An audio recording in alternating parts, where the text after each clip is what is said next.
बोलो जयकारा बोल मेरे श्री गुरु महाराज की जय। श्री अमर ज्योति दर्शन शुभ अवतरण। आपकी माताजी साधु सेवी और सत्संग में रुचि रखने वाली थी। वहाँ गांव के गुरुद्वारे में आपको साथ ले जाती।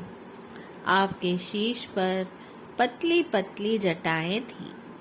आप माता की गोदी से उतरकर बार बार अपना सिर धरती पर रखते, मत्था टेकते, किलकारी मारकर हंसते।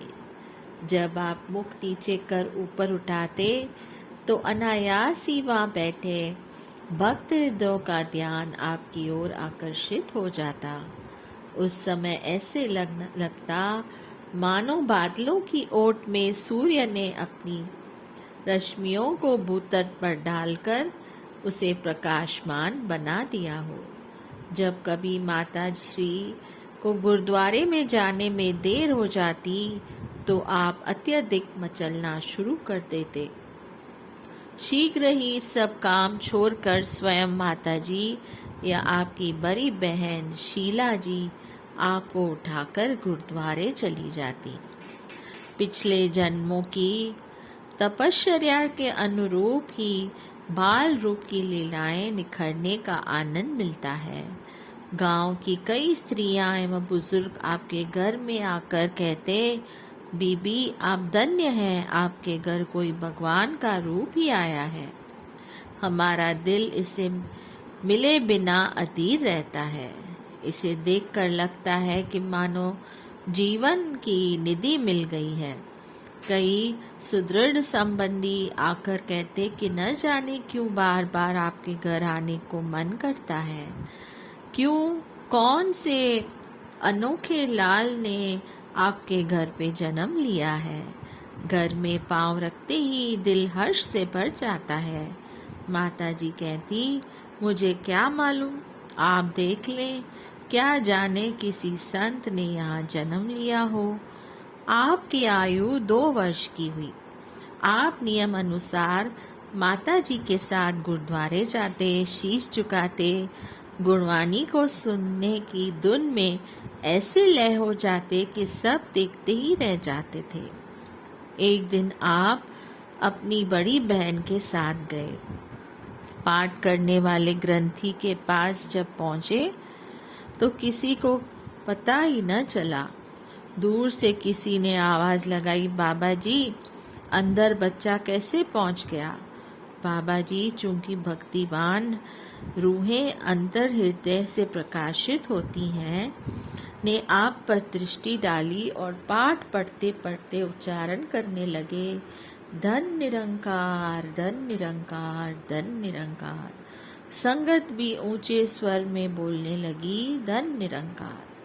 बाबा जी आनंदातिरेक से उच्चारण करने लगे कि निरंकार की ज्योत किस रूप में और कब आती है।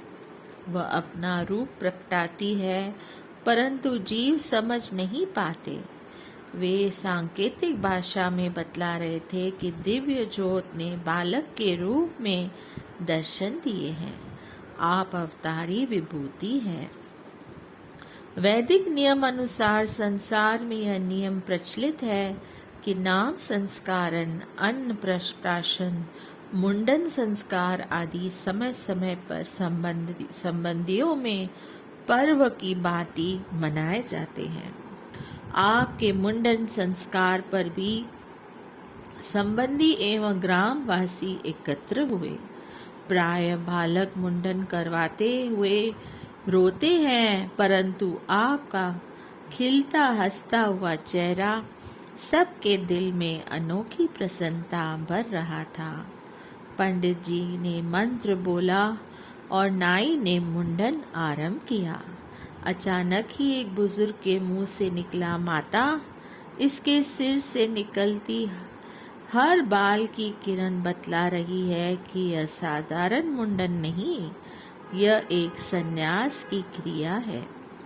भाव यह कि ये स्वयं अभी से संन्यास ले रहे हैं और भावी समय में हजारों सन्यासी बनाएंगे, अर्थात आप काल माया के बंधनों से छुड़ाकर सत्य का पथ दर्शाएंगे। उस समय किसी ने इस पर अधिक ध्यान न दिया। कौन जाने कि बुजुर्ग के शब्द भविष्यवाणी थे और उसके अंतर हृदय में भगवान प्रकट होकर स्वयं संदेश सुना रहे थे। योग माया के वशीभूत हो सब ने सुना असुना अनसुना कर दिया और आमोद प्रमोद किया। यह भविष्यवाणी आज सब पर प्रकट है। लक्षणता महापुरुष अपनी पग पग पर दर्शाते हैं, खोलते हैं राज हकीकी के, कोई समझ नहीं पाते हैं। हर खेल ही इनकी लीला है, हर खेल में है रहस्य छुपा, वे बाल सुलभ लीलाओं में पैगाम अमर देते हैं सुना। इनके ही नूरी जलवे से बरा नूर जहां के हर रंग में, चमत्कार सभी कुदरत के हुए रोशन इनके ही संग में। सुख आनंद खुशियों के सागर अमृत का मेह बरसाते हैं, होते हैं धन्य वही जग में जो पावन दर्शन पाते हैं। यदि बाहरी दृष्टि से देखा जाए तो साधारणतया अबोध बालक की कीड़ाएं कीड़ा बनकर रह जाती हैं। असाधारण अथवा दैवी शक्तियां संपन्न बालक खेल खेल में ही जीवन के लक्ष्य का रहस्य बतलाते हैं। अभी आपकी अवस्था 4-5 वर्ष की हुई कि गांव की बुजुर्ग स्त्रियां उस समय सूत काटती थी। संध्या समय आप उनके पास जाकर कहते, इना कच्चियां तंदा टूट जाना, यह समय सूत काटने का नहीं, भजन सुमरन करो, गुरुद्वारे चलो, जो आपका अपना काम है वही करो। वे आपकी मुस्कुराती मनमोहिनी छवि को देखती ही रह जाती। आप गुरुद्वारे की ओर चल देते। आप बचपन से ही सौम्य प्रवृत्ति एवं असाधारण प्रकृति की आभा लिए हुए थे। उस समय कौन जानता था कि आप अमर सत्यता की ज्योति का विराट स्वरूप बनेंगे। अवतार स्वयं चमत्कार दिखाते नहीं, अपितु स्वयं को छुपाते हैं। जैसे श्री कृष्ण रूप भगवान हर खेल के चमत्कार पर माया का पर्दा डाल सबको भ्रमित कर देते थे। आपने लौकिक मर्यादाओं का पालन करने के लिए पाठशाला में शिक्षा प्राप्त की। ज्ञान के सागर होते हुए भी संसार के नियम धर्मों को मुख्यता प्रदान की। गांव बलरवाल में माध्यमिक पाठशाला में पढ़ना आरंभ किया। केवल दिखावा मात्र बच्चों के साथ खेलना आरंभ करते और बीच में से ही निकलकर रावी नदी के बांध पर मिट्टी पर आंखें मूंद कर बैठ जाते। कभी कभी बच्चे आपको वहां से आकर उठाते और ठिठोली करते हुए कहते कि हमारे साथ क्यों नहीं खेलते, यहाँ क्या मिलता है। आप कहते कि हम भगवान के साथ खेलते हैं, उसका खेल देखते हैं, चाहो तो तुम भी यहाँ पर बैठकर देखो। कल कल करती नदी के पानी की धुनी मानो दैवी संगीत सुना रही है। ऐसा सुनकर वे बच्चे कभी कभी वहाँ बैठ जाते और सचमुच ही प्यारी धुन है कहते हुए उठ जाते। मायावश पुनः अपने खेल खेलने लग जाते। आपकी आयु 10 वर्ष की हुई। आपके शिक्षक का नाम राम प्रकाश था। वह भी भक्त भाव रखने वाला पुरुष था। वह सोचता कि इन्हें देखते ऐसे लगता है कि इनके अंदर दैवी शक्ति है। कक्षा में भी शांत, एकांत, एकाग्र और पढ़ाई में सबसे आगे। जब भी देखो छुट्टी होते ही नदी पर चले जाते हैं। कई बार आते जाते देखा है कि समाधि लगाए बैठे होते हैं। एक बार मास्टर जी भी आपके पीछे पीछे आए और पूछने लगे, राम प्रकाश, क्या अभी से तुम्हें राम भगवान ने प्रकाशित कर दिया है? अभी तो तुम्हारे खेल कूद आमोद प्रमोद के दिन हैं, हमें भी कुछ ज्ञान कराओ। आपने विनम्रता से कहा, आपकी शिक्षा से मैं शिक्षित हो रहा हूँ। आप ही कहते हैं कि संसार भगवान का खेल मात्र है। आप शिक्षक यानी गुरु हैं। मैं तो आपके द्वारा ही दी गई शिक्षा से उस खेल को दिखाने यहाँ आता हूँ, उसे अनुभव करने का प्रयास कर रहा हूँ।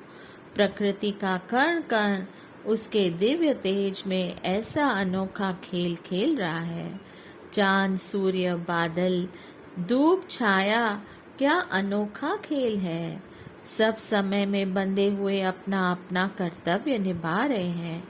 हमें भी कर्तव्य पथ पर चलते रहना चाहिए। शिक्षक देखता ही रह गया कि महापुरुषों की वाणियों को, रामायण अथवा गीता को हमने पढ़ा अवश्य है, परंतु मनन न किया। यह बालक अभी से अनुभव कर रहा है। वह क्या जाने कि ये साक्षात पार ब्रह्म स्वरूप है। प्राइमरी तक यहाँ शिक्षा ग्रहण कर आप अमृतसर जाने लगे। आपने लौकिक शिक्षा हिंदी, उर्दू, फारसी और अंग्रेजी में प्राप्त की। सन 1944 में आपने मैट्रिक पास कर दी। महाप्रभु जी गणित में अत्यधिक प्रवीण थे। इस संदर्भ में आपने स्वयं फरमाया कि हमारे गणित के अध्यापक हमें छुट्टी वाले दिन भी बिना फीस के पढ़ाया करते थे। एक दिन बच्चों ने मिलकर छुट्टी कर ली और कोई भी पढ़ने न गया। अगली बार जब बच्चे उनके घर पढ़ने आए तो उन्होंने समझाया कि वह तो उनके भले की सोचते हैं। हमने उस दिन से यह प्रण कर लिया कि बाकी बच्चों में से कोई जाए या न जाए, लेकिन हम तो अवश्य जाएंगे। शिक्षा ग्रहण करने के लिए शिक्षक के प्रति श्रद्धा और जीवन में अनुशासन आवश्यक है। आपने पुण्य कभी छुट्टी न ली और गणित में आप सदैव सर्वोपर रहे। आपके बड़े भाई कलकत्ता के दुकान और व्यापार करते थे। आप सांसारिक कार्य व्यवहार करते हुए निर्लिप्त रहते। आपके घर के सभी सदस्य मानो त्याग की मूर्ति थे। अत्यधिक हास्य विलास उन्हें पसंद नहीं था। आप 1946 में एक बार कलकत्ता गए, परंतु वहाँ सत्संग का साधन प्राप्त न होने के कारण पुनः पंजाब लौट आए। आपको आत्म अनुभूति तो थी, परंतु लोक मर्यादा अनुसार अपना कर्तव्य सद्गुरु शरणागति, नाम दीक्षा, गुरु आज्ञा पालन एवं आदर्श गुरु भक्ति की मुख्यता देते हुए संपन्न किया। बोलिए जयकारा बोल मेरे श्री गुरु महाराज की जय। जय सच्चिदानंद।